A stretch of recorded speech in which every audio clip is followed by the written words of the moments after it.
This is Overtime with Chris Dewar, only on KHQA. Well, this is Saturday, April the 2nd, and you have entered Overtime, where we took advantage of the splendid spring weather today to get outside and take in a slew of baseball and softball games, both collegiate and prep. We start our tour tonight on the high school diamond with the two parochial baseball powers who seem to have the best speed on earning a trip to Peoria this June.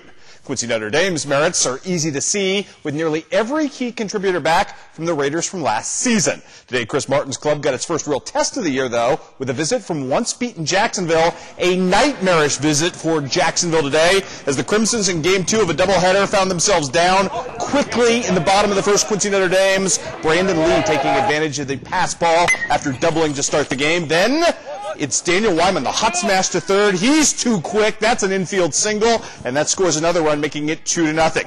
Bases loaded for Blake Doan, who's getting flirty with the grand slam. That high fence out in left field, though, prevents it. It's still a 2-run double at that point, and Q&D was up 4-0 before you could blink, before there was an out in the bottom of the frame. More to come in this one. Daniel Wyman would continue the fun for the Raiders, going right back up the spine.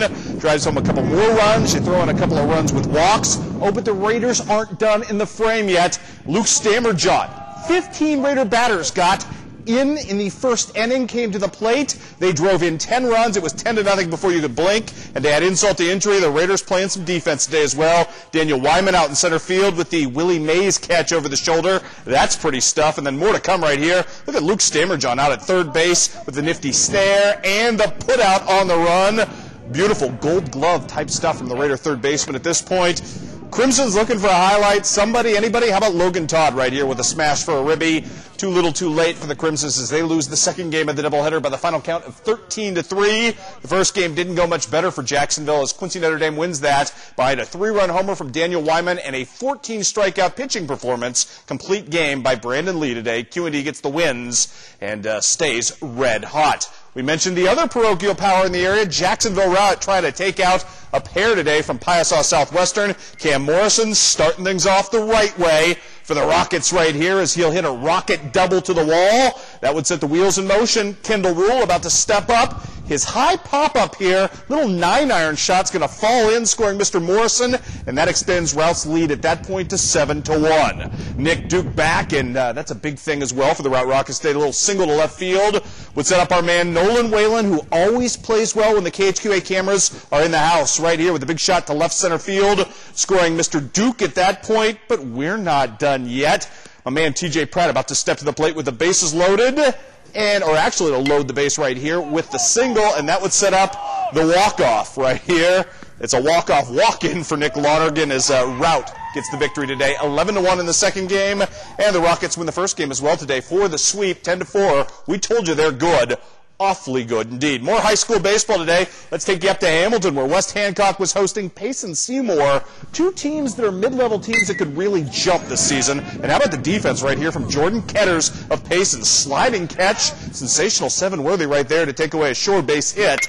However, Paxton Harmon helping his own cause right here. Pitched pretty well in the early going, drives home a run right here as that helps the Titans take a 3-2 lead in this game. More to come right here. Blake Whitler just putting the ball back in play. Great stab at first base, but the throw here, ill-advised as Kendall Summers is just way too fast. Going to score. Kendall Summers doing work today in this game. He gets the hit right there to move up Colin Dooley, who was your hero of the day with 3 home runs split over 2 games. That was just the second best home run hitting effort of the day. More on that in a second.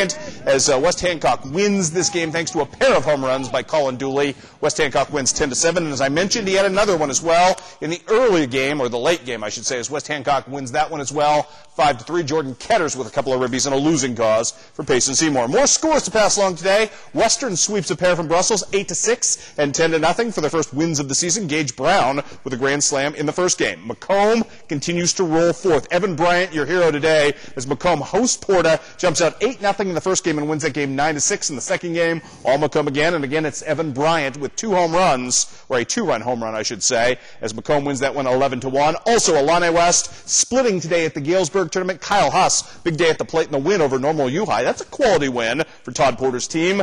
Second game, that's a tough loss against Pekin, though Jack Carlisle did the deed at the plate today, going 4-4 with a couple of ribbies. Take you to Northeast Missouri. Van Far today with a split. They take on Paris. I can't remember who else they played. They beat Paris, though, 13-9 on the day. Adrian Davis had 4 home runs and 9 RBIs. That's a pretty hefty tally on the day today for him. And Hannibal today, a winner over Marshall, 11-9. Paul Trenhale, big day at the plate for his team as well. College baseball, we've got that for you as well. Culver Stockton in action against Missouri Valley, and this is Eric Burton on the hill, looking good in the first inning, getting out of, it wasn't even a jam, just showing off the strikeout chops right there. Ricky Brown trying to start things off in the first inning. Not a lot of exciting offense in this game. Mr. Brown with a single to load the bases. Culver Stockton's first run in this game would come on a bases-loaded walk. Their second run would come on an error. And by that time, that's all really Eric Burton and a couple of relievers needed. Not a really pretty game today offensively, but Culver Stockton gets the win, 3-0. The better game was the game I missed. The game that Culver Stockton won by the 10-run rule, 10-0. Andre Terrell, I should say, with a 2-for-4 effort at the plate in that one, and 4 ribbies. Also on the college docket today, Quincy University has caught fire. They've won 6 in a row, including a sweep today of UMSL. Justin Dunning with the game-winning RBI as Quincy University comes back from a 3-0 deficit to win this game. And Mitch Broughton with another home run. Our man is just a fire right there. Quincy University wins the second game as well by the final count of 9-2. And a great win on the road today for Western Illinois. The Leathernecks beat Bradley on its home field. It's the first loss for the Braves at home all season, as Anthony Cascadden with a couple of ribbies in that game for the victors. But with his college career now punctuated by an honorable mention AP All-American nod, Van Far alum Mike Smith has set his sights on the NBA. And to some degree, the NBA is looking back. KHQA has learned that the East Tennessee State star and reigning Atlantic Sun Player of the Year has garnered an invite to the Portsmouth Invitational next week in Virginia. Mike will play for the Norfolk Sports Club in that tournament, which features, I believe it's 8 teams, 64 seniors who NBA scouts feel have a solid to borderline pro, ability as prospects.